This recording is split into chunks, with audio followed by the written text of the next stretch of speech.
Hola, ¿qué tal? En este vídeo vamos a ver muy rápidamente cómo podemos hacer o insertar una imagen para después hacerla transparente usando Office 2019. Si utilizas el Office 365 es mucho más sencillo, pero en el Office 2019 no he encontrado la manera todavía de hacerlo si no es insertando una forma. Por lo tanto, nos vamos a ir a la pestaña Insertar, después nos vamos a elegir una forma, vamos a elegir la forma cuadrada, por ejemplo, y después lo que tenemos que hacer es irnos directamente a Relleno y vamos a insertar una imagen.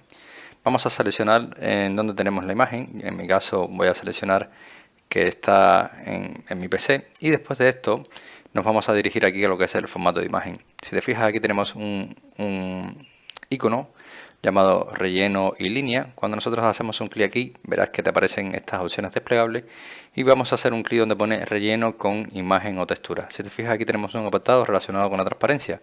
Si nosotros aumentamos la transparencia de esta imagen, verás cómo va a ir aclarando hasta que se hace totalmente transparente, ¿vale?